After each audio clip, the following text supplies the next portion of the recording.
성령의 검, 성령의 검을 쓰는 법, 오늘 이 말씀을 같이 나누고자 하는데요. 왜 여러분 하나님의 말씀 성령의 검을 취하라 그렇게 말씀하셨을까요? 왜 그래야 할까요? 왜 그래야 할까요? 이 앞서 보면은, 또 이 말씀의 전후를 보면은 공중 권세 잡은 악한 영이 있기 때문입니다. 공중의 힘을 가지고 지금도 구원으로 향하여서 나아가는 하나님의 백성들, 이스라엘 백성들이 출애굽해서 광야를 갈 때 그 광야에서 주님 앞으로 온전히 믿음으로 나아가지 못하도록 하는 그런 공중 권세 잡은 악한 영이 지금도 있기 때문에, 그 공중 권세 잡은 악한 영과 반드시 이겨야 되는 그런 싸움이 있기 때문에 말씀의 검, 하나님의 말씀, 성령의 검을 취하라 그렇게 말씀하시는 것입니다. 이 싸움이 어떤 종류의 싸움일까요? 이 싸움이 얼마나 치열하고 또 얼마나 무슨 결과가 나타나는 그런 싸움일까 한번 생각해 봅니다. 이 싸움 분명히 뭐 배구나 농구, 야구 같은 그런 스포츠가 아닐 겁니다. 지면 억울하고 아니면 이기면 신나고 뭐 그 정도의 싸움일까요? 저희가 앞서 나눠드린 것처럼 파괴하고 훔치고 도적질하는, 정말 중요한 것을 파괴하고 훔치고 도적질하는 그런 악한 사단과 우리와의 그런 그 치열한 싸움이 있기 때문에 주님께서 우리에게 반드시 이기게 되는 싸움이 있기 때문에 우리에게 말씀의 검, 성령의 검을 취하라 그렇게 말씀하신 것입니다. 우리는 그 두렵고 떨림으로 구원을 이루라라는 말씀도 잘 알고 있습니다. 여러분, 그 말씀과 연결되어서 우리가 이 싸움에 이길 때 우리의 삶 가운데 정말 두렵고 떨림으로 이루어야 되는 싸움에서 승리할 수 있기 때문에 이것을 우리가 분명히 기억하라고 주님께서 우리에게 이 말씀을 주신 줄 믿습니다. 에베소 6장 말씀을 통해서 우리가 진리, 그 다음에 성령의 검, 이 복음을 세 가지로, 왜 하나님의 말씀, 동일한 하나님의 말씀인데 이것을 세 가지로 표현했을까를 우리가 나누었습니다. 자, 우리가 기억하는 대로 힘을 우리가 예를 들어서 설명드렸죠. 자, 힘이 있는 것과 힘을 쓰는 것과 힘을 쓰는 목적이 다르다. 똑같은 말씀이지만 우리 안에 있는 말씀, 이 힘이고, 또 우리가 이 말씀을 사용하는 것, 성령의 검이 힘을 쓰는 거고, 또 어디에 쓰는가, 그 목적이 바로 진리, 복음이라는 것입니다. 자, 오늘 이 말씀을 더 깊이 우리가 이해하기 위해서 여호수아서 1장 5절에서 9절 말씀 보겠습니다. 여호수아서 1장 5절에서 9절 말씀입니다.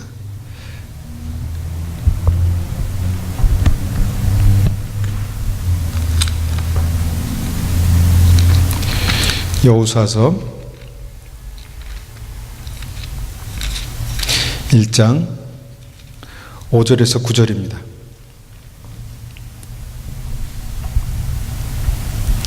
자, 5절에서 9절 쉬운 성경으로 제가 또 한번 받들겠습니다. 내가 모세와 함께 했던 것처럼 너와도 함께 할 것이며 내가 살아있는 동안에는 너를 막을 사람이 아무도 없을 것이다. 나는 너를 떠나지 않을 것이며 결코 너를 홀로 내버려 두지 않을 것이다. 너는 힘을 내고 용기를 가져라. 장차 너는 백성을 이끌고 그 땅을 차지하게 될 것이다. 그 땅은 내가 이 백성의 조상에게 주기로 약속했던 땅이다. 힘을 내고 용기를 가져서 내 종 모세가 너에게 준 모든 가르침을 빠짐없이 지키도록 하여라. 내가 그 가르친 대로 행하여 왼쪽으로나 오른쪽으로 치우치지 않고 그대로 지키면 하는 일마다 다 잘 될 것이다.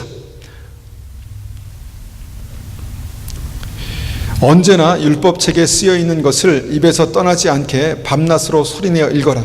그리하여 거기에 쓰여 있는 모든 것을 잘 지킬 수 있도록 하여라.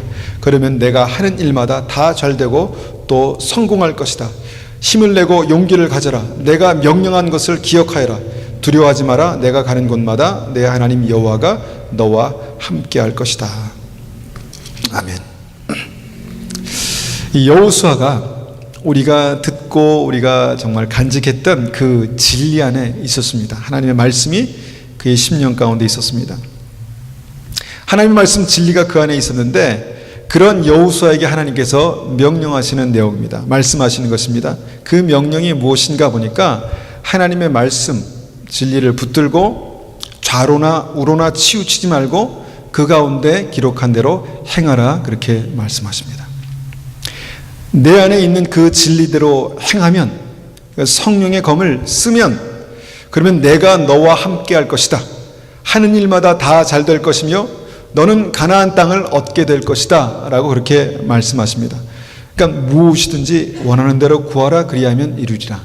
너희가 내 안에 거하고 내 말이 너희 안에 거하면 무엇이든지 원하는 대로 구하라, 그리하면 이루리라. 내가 밟는 땅을 얻게 될 것이다. 하는 일마다 잘 될 것이다. 형통할 것이다. 그렇게 말씀하셨다는 것입니다. 여러분, 요한복음 15장 말씀과 똑같은 말씀이죠. 요한복음 15장 말씀과 같은 말씀입니다. 너희가 내 안에 있고 내 말이 너희 안에 있으면, 하나님의 말씀을 붙들고 좌로나 우로나 치우치지 않으면, 무엇인지 원하는 대로 구하라, 그리하면 이루리라. 내가 하는 일마다 잘 될 것이다. 내가 성공할 것이다. 가나안 땅을 차지할 것이다. 같은 말씀입니다. 진리가 내 안에 있으면요, 힘이 있으면 힘을 쓸 수 있게 되는 그런 원리입니다. 요한 1서 4장 12절에도 우리가 똑같은 말씀을 읽었죠. 우리가 사랑하면 하나님께서 우리 안에 거하시고, 진리가 우리 안에 있으면 하나님께서 우리 안에 거하시고, 하나님의 사랑이 우리 안에 완전해질 것이다. 이것이 형통이죠. 하나님의 온전한 신뢰가 있게 될 것이다. 그렇다면 오늘 우리가 함께 생각해 보기 원하는 것은 성령의 검을 우리가 어떻게 쓸 수 있을 것인가, 이 힘을 쓰는 법에 대해서 우리가 한번 집중해서 생각해 보기 원합니다. 성령의 검, 이 힘을 쓰는 것이 어떤 것인가.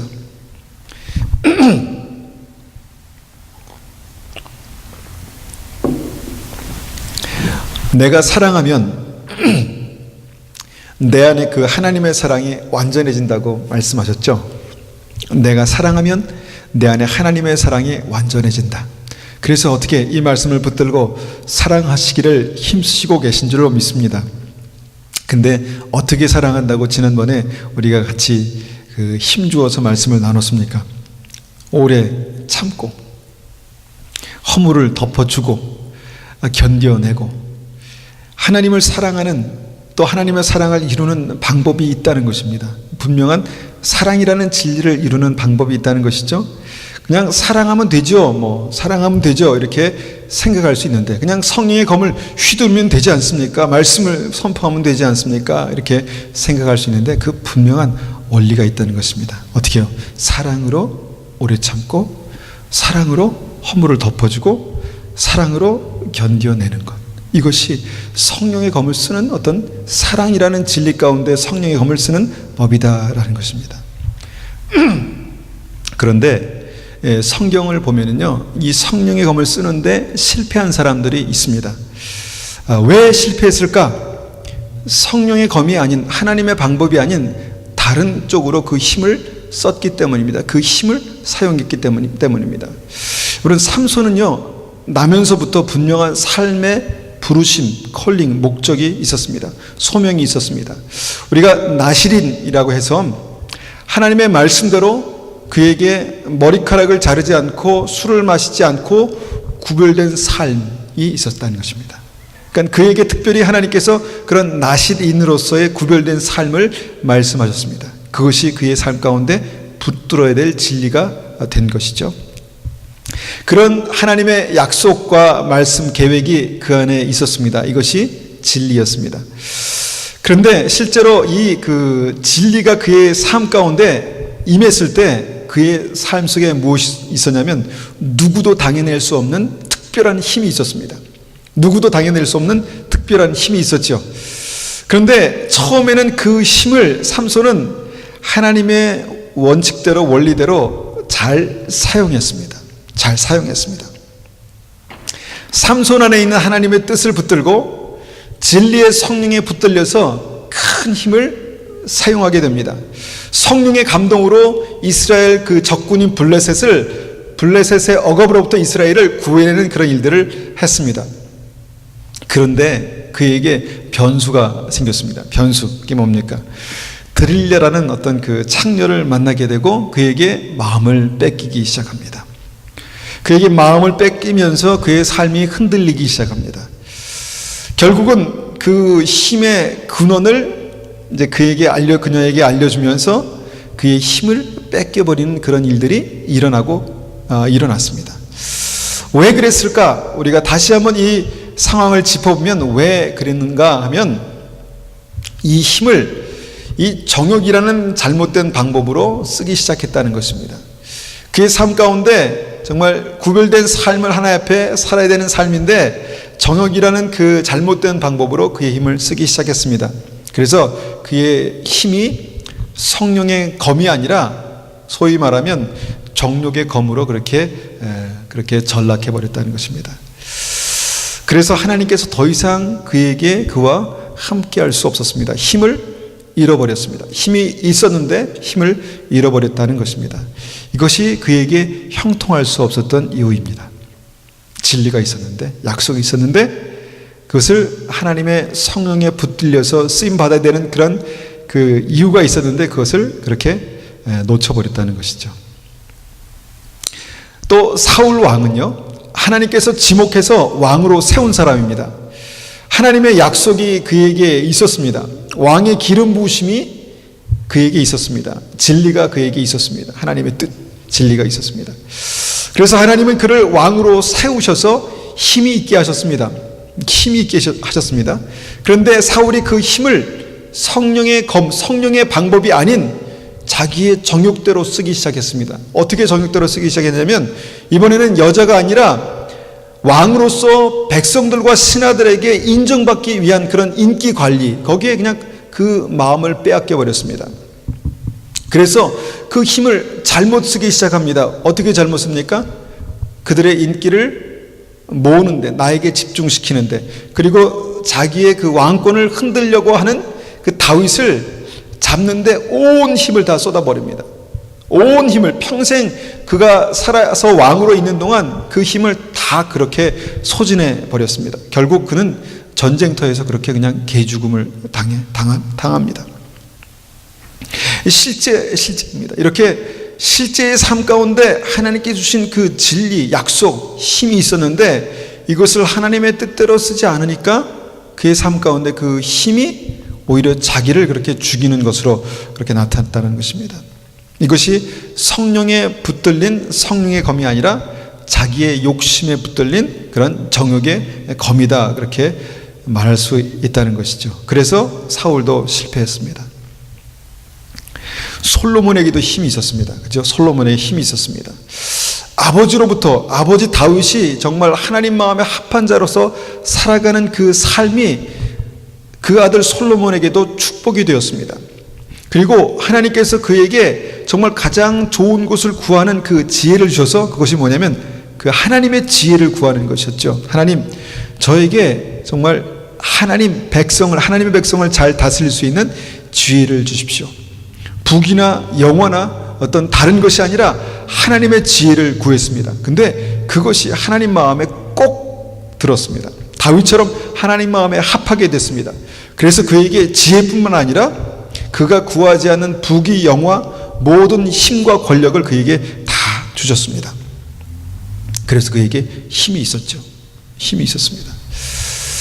그런데 그가 그 힘을 잘못된 방법으로 쓰기 시작했습니다. 나라를 화평케 하려고 우상을 섬기는 이방 왕들의 딸을 부인으로 맞이하게 됩니다. 그리고 그녀들을 즐겁게 해주기 위해서 그 왕궁 근처에 우상의 신전들을 지어줍니다. 자기에게 있는 권력, 그 힘을 지금 다른 쪽으로 그렇게 쓰기 시작했다는 것입니다. 하나님께서 주신 그 힘을 하나님 방법대로 쓰지 못했습니다. 이것이 성령의 검이 아니라 이 정욕의 검이 된 것입니다. 그래서 이스라엘은 그 솔로몬의 다음 때부터 분열하기 시작합니다. 왕권이 쪼개지고 또 나라가 갈라지기 시작한다는 것이죠. 이와 반대로 이 성령의 검을 쓰는데 성공한 사람들의 예가 있습니다. 자, 다윗은 그 청소년기에 하나님을 찬송하고 경외할 줄 아는 사람이었습니다. 그래서 하나님께서 그에게 조그만 힘을 주셨습니다. 그 힘이 뭐냐면 물매를 돌리는 재주였습니다. 물매를 돌려서 어떤 것을 맞추고 정말 양을 도둑질하는 그런 짐승들을 쫓아내는 그런 힘을 주셨습니다. 그런데 그 힘이 처음에는 그냥 양이나 지키고 또 동물들이나 쫓아내는데 쓰일 줄만 알았는데, 이스라엘을 쳐들어온 그 적군, 그 블레셋 적군을 그 섬멸하는, 또 그 적군의 장군인 골리앗을 쓰러뜨리고 나라를 구하는데 그 힘이 쓰임 받는 것을 보게 됩니다. 왜 그랬습니까? 하나님을 모욕하는 그 적군의 장수를 용서할 수 없었습니다. 하나님에 대한 그 사랑과 하나님에 대한 그 충성 때문에 그것을 두고 볼 수 없었다는 것이죠. 그래서 그의 힘을 거기에 썼다는 것입니다. 하나님의 그 명예를 지키고 하나님 앞에 충성됨을 지키기 위해서 그 힘을 거기에 썼다는 것이죠. 그런데 그것으로 이스라엘이 큰 승리를 가져오고 다윗의 삶이 다음 단계로, 하나님께서 예비하신 다음 단계로 그렇게 나아가게 되었습니다. 하나님께서 그를 왕으로 세우셨다는 것입니다. 그를 통해서 하나님의 나라를 세우셨습니다. 이것이 성령의 검입니다. 그 힘이 하나님의 말씀에 붙들려서 주님의 뜻에 맞게 사용될 때 하나님께서 그를 통해서 놀라운 일들을 이루어 가시는 성령의 검의 역사입니다. 또한 우리가 한 사람을 보게 되면 마리아는요, 300데나리온, 지금으로 하면 한 3만 불 정도 하는 그 향유가 있었습니다. 아마 그것을 어디에다 쓸까 굉장히 고심하면서 시집 갈 때 써야 되겠다 그렇게 생각했었을 것입니다. 그런데 어느 날 예수님을 만나자 그녀가 그 향유를 한 방에 날렸습니다. 한 방에 부어드렸습니다. 주변 사람들은 그것을 다 허비라고 생각했습니다. 야, 이것이 얼마나 큰 재산인데 이것을 팔아다가 가난한 사람에게 나눠주면 얼마나 좋을까라는 아주 합리적인 방법을 제시하면서 그것은 허비야, 그것은 낭비야 그렇게 말했습니다. 그런데 예수님께서 그것을, 그녀의 그 허비를 인정하셨습니다. 그 힘을 쓴 것에 대해서 인정하셨습니다. 왜냐하면 마리아의 마음 가운데 왜 그것을 허비했느냐 하는 그 분명한 이유가 있었기 때문입니다. 왜 허비했습니까? 주님에 대한 사랑, 주님에 대한 감사의 표현으로 그 힘을 썼다는 것입니다. 하나님께서는 그것을 허비라고 말씀하시지 않고 그 분명한, 이것은 어떻게 보면 낭비지만 하나님께서는 그 낭비를 왜 했는지에 대한, 어떻게 그 검을 썼는지에 대한 그것을 주목해서 보셨다는 것입니다.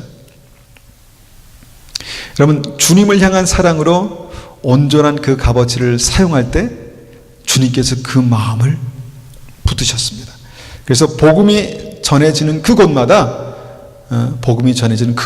이 여인이 행한 일도 증거될 것이다 라고 그 여인의 어떤 그 행동을 높여주셨습니다. 이것이 힘을 쓰는 법입니다. 힘을 쓰는 방법입니다. 그 향유는 비싼 거니까, 아주 값어치 있는 것이니까 뭔가 큰 힘을 그렇게 썼을 때 하나님께서 주시는 은혜가 있었구나 이렇게 생각하겠지만, 여러분, 그 어린아이, 우리 오병이어의 기적에서 어린아이가 주님께 가져온 그 보리떡 5개, 물고기 2마리는요 한 끼 점심에 해당되는 그런 가치를 가지고 있었습니다. 그렇죠? 5불 정도 해당하는, 지금으로 말하면 fish and chips 그런 그 한 끼 점심이었습니다. 그런데 그 5불에 폭발적인 힘이 있었습니다. 그 5불의 점심에, 점심 한 끼에 이 한 끼에 폭발적인 힘이 나타나서 5,000명을 먹이고, 남자만 5,000명, 여자 어린이를 합하면 한 2만 명들을 배불리 먹이는 그런 일들이 일어났다는 것입니다. 작은 힘에 성령이 붙들리는 성령의 능력이 나타나게 되니까 폭발적인 힘이 나타난 것이죠. 여러분, 우리의 인생이 그렇게 쓰임 받아야 되지 않겠습니까? 우리가 엄청난 진리를 우리가 가지고 있지 않더라도 우리는 주님의 사랑, 가장 중요한 것을 가지고 있습니다. 그렇죠? 어떻게 사랑해야 되는지 우리가 알고 우리가 명령으로 받았습니다. 예수 그리스도의 복음, 아직은 우리가 잘 모르지만 이 복음이 증거될 때 생명이 살아나는 놀라운 은혜를 우리에게 주셨다는 것을 우리가 알고 있습니다. 내 마음 가운데 그것을 붙들고 있습니다. 그러면 이것을 우리가 어떻게 사용할 것인가? 여러분, 그 믿음을 가지고 있을 때 어떤 사람에게는 지혜를, 어떤 사람에게는 힘을, 어떤 사람에게는 재물을, 어떤 사람에게는 능력을, 힘을 주셨습니다. 그러면 그 힘을 가지고 어떻게 쓸 것인가? 이것이 바로 성령의 검이 되는가 아니면 정욕의 검이 되는가를 다르게 만드는 것입니다. 여러분, 오늘 말씀에서 분명히 주님은 이미 하나님의 말씀을 알고 있고 또 하나님의 약속을 알고 있는 여호수아에게 분명하게 말씀하십니다. 이 말씀을 붙들고 좌로나 우로나 치우치지 않고 그 가운데 기록한 말씀을 행하면, 믿음으로 행하면 형통하겠다. 하는 일마다 잘 될 것이다. 가나안 땅을 얻게 될 것이다. 그렇게 말씀하셨습니다. 여러분, 치우치지 않고 지키면 여러분 형통하는 것이, 이것이 바로 성령의 검을 쓰는 것입니다. 여러분은 여러분에게 있는 그 힘을 어디에 쓰고 계십니까? 우리에게 있는 지혜를 어디에 쓰고 계십니까? 우리에게 시간, 재정, 건강을 어디에 어떻게 쓰고 계십니까? 여러분 안에 그런 진리가 있고 이 진리를 여러분들이 주의 성령의 인도하심 가운데 쓰기 시작하면 그때 놀라운 능력이 나타나는 것이 바로 성령의 검을 쓰는 방법입니다. 우리가 한 가지만 예를 들어 보겠습니다. 우리 부모님들은 자녀를 사랑합니다. 제가 이 예를 자주 드는데, 왜냐하면 이 시대에, 이 현대 시대에 이 자녀 사랑하는 것이 굉장히 어떻게 보면 화두로, 그렇게 이슈로 그렇게 자리 잡고 있습니다. 특별히 이민 오신 분들에게는 자녀를 위해서 우리가 이곳에 이렇게 이민 오신 분들이 많기 때문에 특별히 더 그런 것 같습니다. 그러면 자녀를 하나님의 사랑으로 사랑해야지 성령의 검을 제대로 쓰는 것이겠죠. 자녀를 향한 그 특별한 마음도 힘입니다. 그죠? 진리입니다. 우리의 주님께서 우리에게 주신 자녀는 하나님께서 맡기신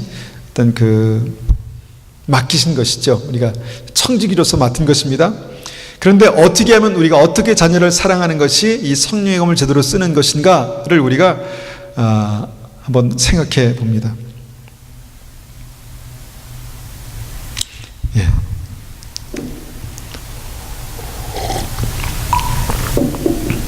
사랑은 오래 참고,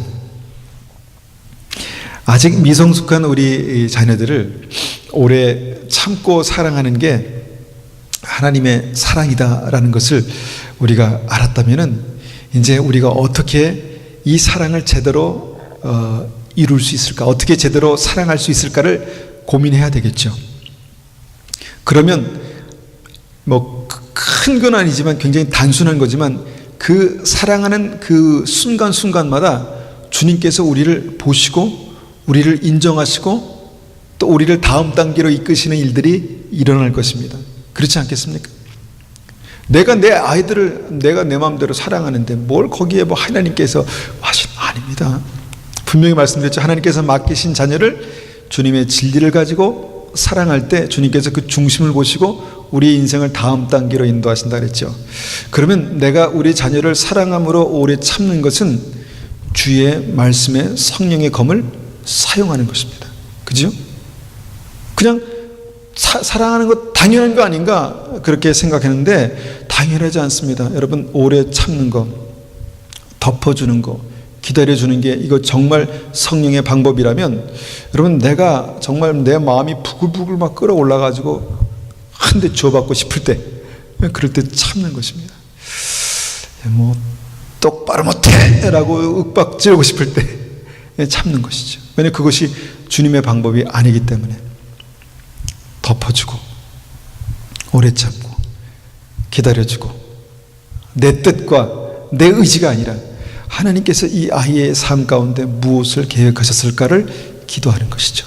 이것이 사랑이라는 진리를 가지고 성령의 검으로 삶 가운데 능력으로 나타나게 하는 그런 방법입니다. 그러면 우리 자녀가 어떻게 될까요? 우리 자녀들이 주의 말씀에 붙들려서 온전하게 자라지 않겠습니까? 하나님의 부르심과 사명을 감당하는 하나님의 사람이 되지 않겠습니까? 여러분, 우리는 우리를 사랑하죠. 우리는 우리를 귀하게 여깁니다. 그러면 우리를 어떻게 귀하게 여길 것인가?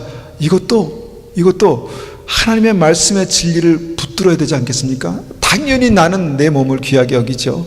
내 인생을, 내 삶을 귀하게 여기죠. 근데 주님께서 주신 그 진리를 가지고, 성령의 검을 가지고 내 삶을 일으키는 그 방법이 무엇이겠습니까? 때로는 쳐서 복종시키고, 주님 앞에 엎드리고, 우선순위를 바로 정하고, 절제하고, 이런 것이 아니겠습니까? 이것이 성령의 검이 우리의 삶 가운데 나타나는 그런 성령의 검을 사용하는 방법입니다. 우리에게 다 꿈이 있습니다. 비전이 있습니다. 우리 자녀를 향한 꿈, 내 인생을 향한 꿈, 그 꿈이 있습니다. 여러분, 그 꿈이 하나님의 사랑의 그 진리에 붙들리면 그 꿈은 하나님의 비전, 부르심, 소망으로 그렇게 연결될 것입니다. 그런데 그 꿈이 정말 나의 소망이 나의 정욕에 붙들릴 때 우리의 인생 가운데 하나님께서 우리에게 계획하신 그 계획이 성취될까요? 그렇지 않을까요? 어려울 것입니다.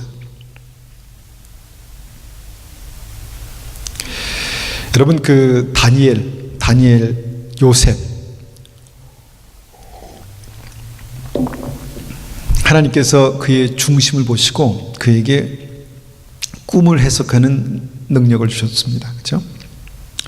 꿈을 해석하는 능력 별거 아닌 것 같습니다. 그런데 그들이 그 꿈을 해석하는 능력으로 말미암아 당시의 최강대국의 가장 큰 영향력이 있는 사람으로 역사 속에 쓰임 받았다는 것입니다. 단지 꿈을 해석하는 능력으로, 단지 주님을 경외하는 마음으로 주신 그 조그만 선물, 꿈에 대해서 우리가 이건 이런 뜻이겠구나, 우리가 그 정도 게스할 수 있지 않습니까? 그런데 그거보다 더 하나님께 주신 특별한 그런 그 꿈을 해석하는 능력으로 하나님께서 그를 그렇게 쓰셨다는 것입니다. 왜냐하면 그들이 하나님을 경외하는 법으로 그 힘을 붙들었기 때문입니다. 만약에 그들이 자신의 정욕으로 그것을 붙들었다면 아마도 그들은 그냥 길거리에 돗자리 깔고 돈 좀 벌었겠죠. 그때는 어떻게 될지 모르겠지만 그냥 돗자리 꽤나 깔았을 것입니다.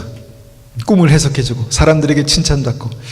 그런데 하나님의 진리에 붙들려서 그것을 쓰임받을 때 그들이 그 삶 가운데 성령의 검의 능력을 경험하게 됐다는 것입니다.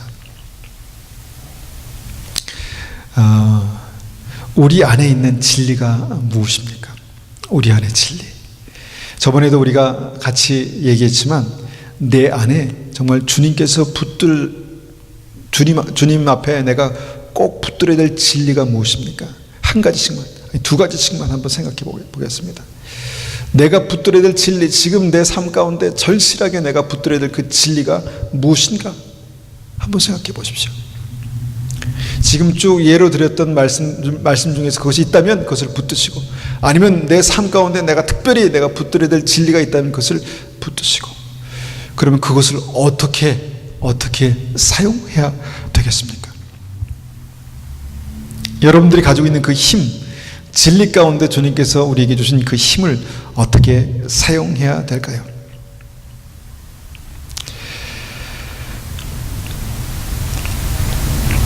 주님께서 우리에게 주신 그 미약한 힘이라도 말씀과 성령에 붙들려서 우리가 주님께서 우리를 쓰실 때 우리의 삶 가운데 하나님의 나라가 임하고 내 왕국이 아니라 하나님의 나라가 이루어지게 될 것입니다.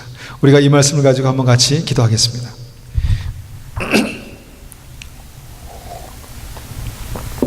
한번 같이 기도하겠습니다. 아버지 하나님 감사합니다. 주님께서 우리에게 은혜를 베푸셔서 우리가 주님의 말씀을 붙들고 하나님의 말씀과 하나님의 진리와 하나님 복음을 하나님 우리의 심령 가운데 새겨 주시옵소서. 아버지, 특별히 오늘 우리가 이 시간에는 주의 말씀을 정말 우리가 성령의 검을 쓰는 법에 대해서 우리가 다시 한번 생각했습니다. 주님, 이 말씀이 우리의 심령 가운데 깊이 새겨지게 하시고 주님의 은혜가, 주님의 능력이 우리의 삶 가운데 나타나게 도와주시옵소서.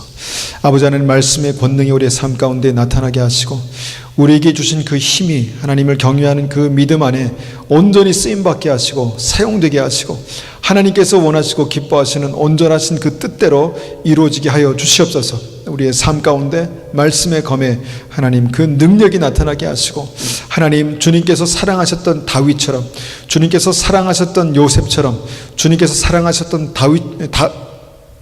다니엘처럼 하나님 그의 삶 가운데 하나님의 놀라운 권능과 능력으로 나타날 수 있도록 주님 도와주시옵소서. 이 시간에 우리가 우리의 자녀들을 사랑하는 마음으로 다시 한번 축복하며 기도합니다.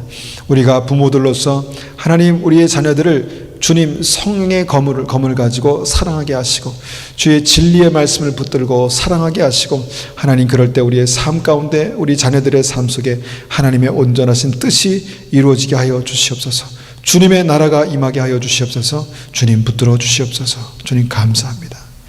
예수님의 이름으로 감사하며 기도드렸습니다. 아멘.